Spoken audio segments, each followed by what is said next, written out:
안녕하세요. 쓰다몽더 시스토리 키담입니다. 역사 속 판문파탈, 오늘은 중국의 판문파탈, 춘추 전국시대의 그녀에 대한 이야기 해보겠습니다. 그녀의 이름은 하희, 수많은 남자들을 죽음에 이르게 한 그녀의 이야기 시작합니다. 하희는 정나라 9대 군주였던 목공의 딸로 태어났습니다. 공주였던 거죠. 초승달처럼 아름답게 휘어진 눈썹에 봉황의 눈처럼 크고 둥근 눈, 복숭아꽃처럼 발그레한 양볼에 나이를 먹어도 절대 늙지 않는 동안을 가진 것으로 알려져 있는데요. 하희는 꿈에서 1000개 신선을 만나 방중술을 익혔고 그 후 수많은 남자들이 그녀의 아름다움과 방중술에서 헤어나오지 못했다고 하네요. 이 꿈에서 만난 신선은 하희에게 남자의 정기를 빨아들이는 방중술의 기술을 100일 동안 상세하게 가르쳐 줬는데요. 남자의 양기를 흡수해서 음기를 강하게 하는 방법을 익혔다고 해요. 그래서 하희는 나이를 먹을수록 더 젊어지고 그녀와 짝을 이루는 남자는 양기가 빨려 시름시름 앓다가 목숨을 잃기도 했다고 합니다. 하희는 타고난 새끼가 있는 데다가 방중술까지 익혔으니 어디서든 눈에 띄었었겠죠?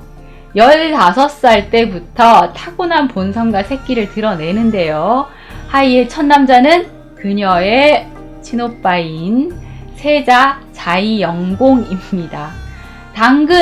당연히 근친이지만 둘은 상관없이 뜨거운 사이가 되었고요. 이 두 사람의 사이를 알게 된 사람이 있었으니 그녀를 몰래 짝사랑하던 친척 오빠인 자공. 그는 나 니네 둘 사이 다 알아. 하희야 나랑도 사귀자 라며 협박을 했고 결국 하희는 자공과도 정을 통하게 됩니다. 정말 기묘한 삼각관계가 된 거죠. 근데 이 사실을 알게 된 정나라 군주 목공은 하희와 태자, 자이와 자공 이들 같이 있으면 안 돼 이러면서 15살의 소녀 하희를 진나라 대부 자만에게 시집을 보냅니다. 하희가 멀리 시집을 가자 이 자이와 자공은 서로 너 때문이야 하며 서로를 원망하게 되죠. 그리고 정나라 군주 목공이 죽고 다음 군주로 자이가 그 10대 군주 영공으로 등극을 하게 되는데요. 군주로 등극한 그 해에 자공의 칼에 시해당하고 맙니다. 역사서에는 자공이 자이를 죽인 이유가 자세히 기록되어 있지 않는데요.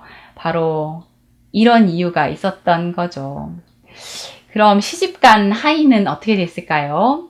하희와 결혼한 자만, 결혼한 지 하루 만에 복상사로 죽게 됩니다. 너무 약한 사내였던 거죠. 결혼한 지 하루 만에 과부가 됐어요, 하희가. 그런데 그녀를 보자마자 또 한눈에 반해서 상사병에 걸린 사람이 있었는데 이 자만의 집안 어른이었던 이 하오숙이라는 사람이었어요. 하오숙은 모든 이 수단과 방법을 다 동원해서 하희를 데려와서 아내로 삼습니다. 그런데 하오숙은 또 하희를 감당하기에는 너무 힘이 들었던 거예요. 그래서 얼마 지나지 않아 양기가 다 빨려 사망하고 맙니다. 이 하희숙과 하희 사이에 난 아들 하징서를 남기고 말이죠. 또 아들과 함께 젊은 나이에 과부가 된 거예요. 그런 하희에게 다가온 남자가 있었는데 죽은 남편의 친구인 공손령이에요. 공손령은 하희와 동침을 하고 이 비단 속옷을 가져옵니다. 그리고는 친구들에게 자랑을 하죠. 그 예쁘다는 하희가 나한테 준 거야 뭐 이러면서. 그런데 또 의행보라는 친구가 역시 또 하희에게 반한 거죠. 사실 이 둘은 진나라의 유명한 간신이기도 했어요. 의행보는 또 막 선물 공세를 해서 하희에게 구애를 했고 또 하희는 의행보와도 동침을 합니다. 그러면서 또 비단 속옷을 달라고 하니까 또 의행보에게 비단 속옷을 줬어요. 근데 하희는 공손령보다 의행보가 좀 더 마음에 들었던지 의행보하고 좀 더 가까이 지냅니다. 여기에 질투가 난 공손령이 내가 아니면 다른 놈한테도 못 가! 하고 생각을 해서 진나라 군주였던 진영공에 달려가요. 진영공은 간신들이랑 어울려서 음탕한 짓을 하는 암군이었어요. 공손령이 이 진공령에게 하희가 얼마나 예쁜지 진짜 끝내줍니다. 이러면서 칭찬을 해요. 진영공도 하이에 대한 소문은 들었지만 사실 자신은 어린 이 여인들과 가까이 하고 있었는데 뭐 30도 넘었는데 뭐 예쁘기는 뭐 얼마나 예쁠까 뭐 이렇게 생각을 했어요. 그런데 공손령이 하이는 나이를 먹어도 전혀 나이를 먹은 것 같지 않고 마치 10대 같다고 얘기를 하는 거죠. 그래서 솔깃해진 이 진영공이 하이 집에 방문을 합니다. 하이가 음식과 술을 준비해서 아름다운 모습으로 짠 하고 왕을 마중 나갔죠. 이 하이를 본 진영공은 이 아름답고 요염한 모습에 넋을 잃고 맙니다. 이 동안의 30대라고 했는데 이 10대 같은 이 동안의 얼굴과 아름다운 몸매, 절절 흐르는 새끼 한눈에 뿅 간 거죠. 그리고 이 둘은 밤새 술을 마시고 우누질하게 정을 나누게 됩니다. 진영공이 내가 드디어 사랑하는 여인을 만났는데 이 궁에 있던 수많은 여인들은 아무 쓸모도 없게 느껴지는구나. 너는 어떠냐 하며 하이의 속마음을 떠봅니다. 사실 이 하이가 이 남자들을 이전에 좀 많이 만났다는 걸 알아서 이렇게 떠본 거죠. 하이가 살포시 미소를 지으며 제가 외로운 마음에 외간 남자를 받아들여 정조를 잃었지만 이렇게 대왕님을 모시니 이제 영원히 대왕님만 따르기로 결심했어요. 만약 제가 두 마음을 먹으면 저를 벌 주세요. 라며 요염하게 얘기를 해서 진영공을 안심시키죠. 그리고 또 이걸 간직해 주세요 하며 비단 속옷을 건넵니다.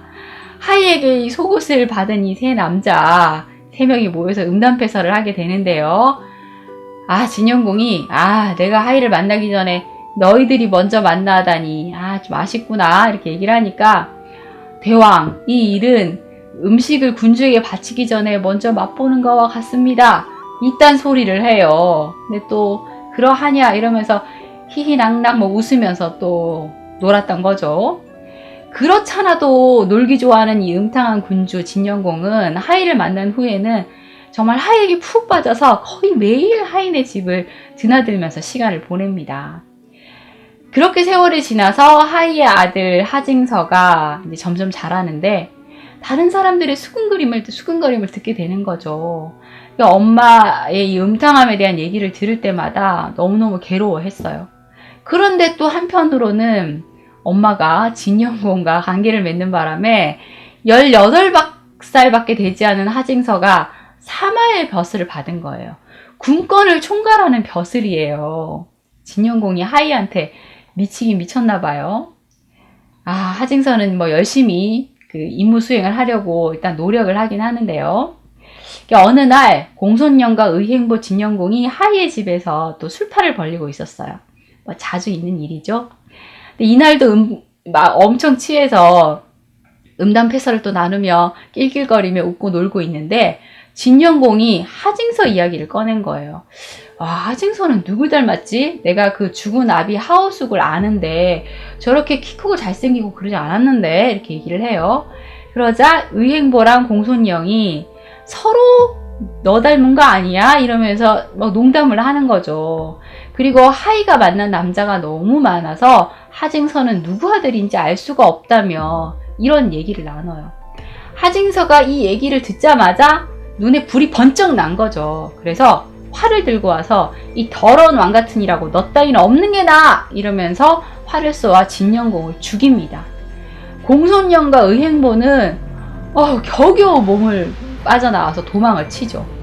그래서 군과를 가지고 있던 하징서는 이후 군대를 앞세워서 태자였던 오를 군주로 세웠는데 그가 바로 이제 진성공이죠.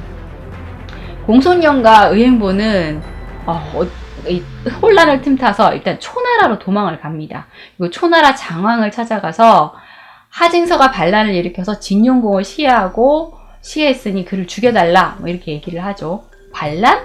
이런 고얀 놈! 안 그래도 진나라 좀 한번 쳐보고 싶었는데 이걸 빌미로 해서 역신을 잡는다며 초나라 장왕이 이 군대를 이끌고 진나라로 쳐들어갑니다. 자, 하징서도 체포되고 하이도 우물에 숨어 있다가 장왕 앞으로 끌려오게 돼요. 그런데 장왕이 하이를 또 딱 보는 순간 우와, 또 너무 예쁜 거예요. 그냥 예쁜 게 아니라 새끼가 흐르고 요즘 말로 섹시함이 철철 흐르니 이 마음에 동료가 생긴 거죠. 그리고 또 하이가 저를 살려주시면, 불쌍히 여겨 살려주시면 대왕의 발이라도 닦으며 살겠어요 하며 막 눈물을 뚝뚝 흘리는데 막 가슴이 미어지는 거죠. 그래서 신하들한테 얘들아, 나 하이가 너무 마음에 들어서 쟤를 나 후궁으로 삼아야겠어, 이렇게 얘기를 해요.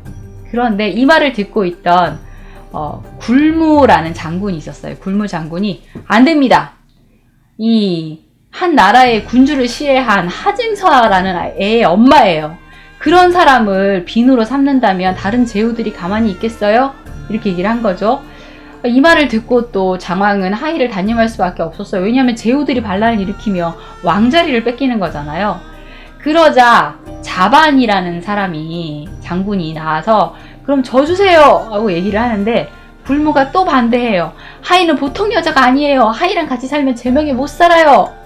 또 이렇게 얘기를 하니까 아무리 천하 제일의 여자라도 여자 때문에 목숨을 잃고 싶진 않으니 또 망설였죠.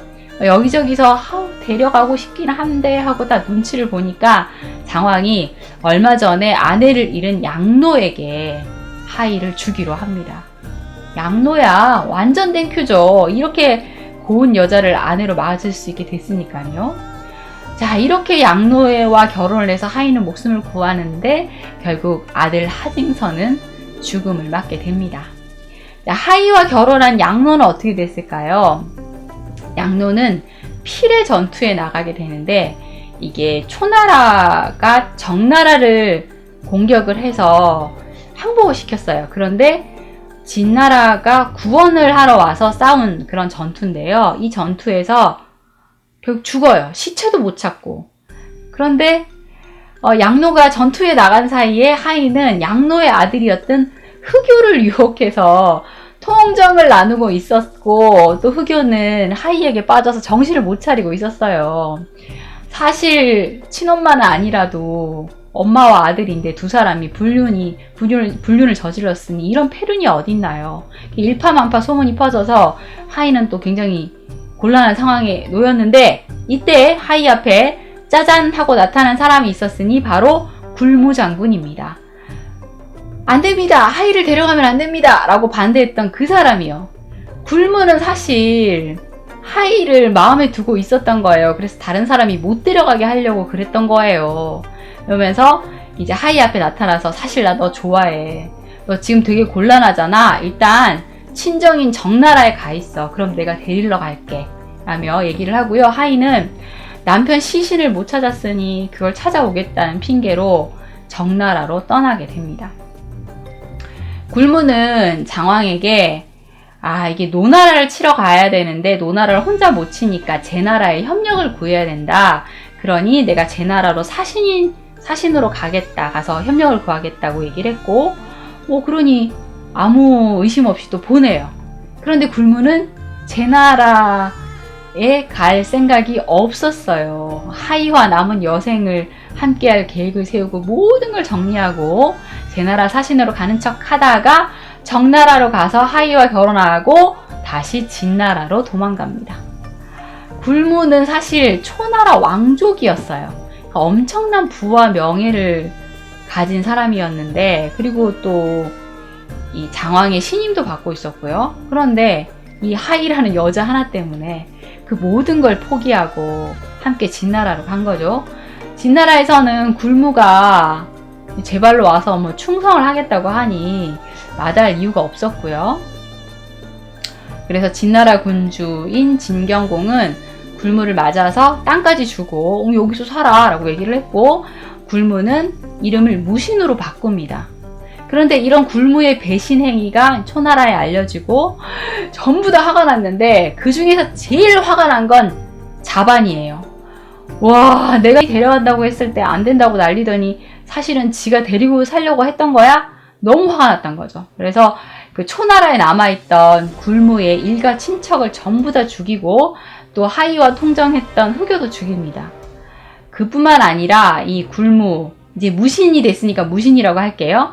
무신의 친척들이 가지고 있었던 땅이랑 노예 그리고 뭐 처첩 전부 다 몰수해서 자기가 차지해버려요.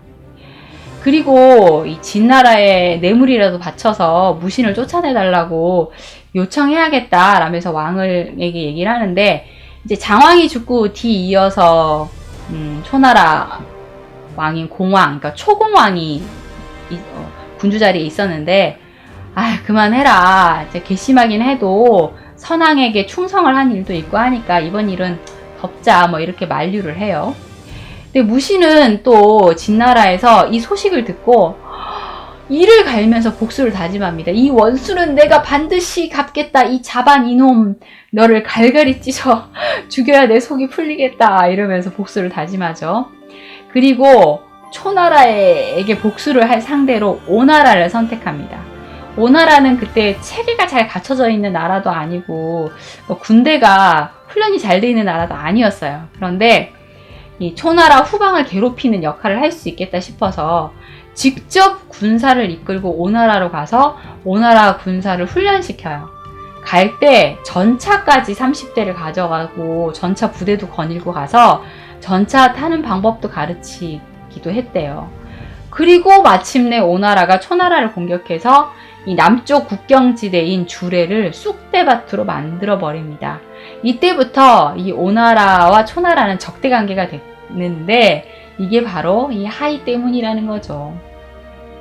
그리고 2년 뒤에 또 정나라 땅에서 진나라와 초나라가 격돌을 하게 되는데, 초나라는 참패를 하고요. 그리고 이 초공왕은 진나라 군이 쏜 화살에 눈을 맞아서 한쪽 눈까지 잃게 돼요. 그리고 자반은 전쟁에서 패한 책임으로 자결을 하게 됩니다. 이후 굉장히 강대국이었던 초나라는 이 패자의 지위를 완전히 잃어버리게 되죠. 이 하이 한 사람이 막 나라를 휘청하게 하고, 그리고 뭐 군주도 2명 죽이고, 대부와 대신들도 죽게 만들고, 아들도 죽게 하고, 그리고 초나라와 오나라가 전쟁이 또 일어나게 됐으니 또 몇만 명의 또 백성과 군인이 죽게 만들고, 또 이 무신의 일가 친척들을 다 죽게 만들었다는 거잖아요. 그러니까 이 나라를 망하게 한 경국지색의 미모의 산 증인이 아닐까 싶네요. 하인은 그 뒤로 어떻게 됐을까요? 그 뒤로 무신과 잘 먹고 잘 살았나 봐요. 앞서서 만난 남자들은 무신을 만나기 위한 발판이었을까? 두 사람은 너무 잘 맞았는지 딸도 낳고 잘 살았는데, 그 딸도 새끼가 대단했다고 합니다. 자, 오늘은 경국지색의 미모 하희 이야기를 해보았습니다. 재밌으셨다면 꼭 구독과 좋아요 해주세요. 자, 지금까지 수다몽더 시스토리 키담이었습니다. 감사합니다.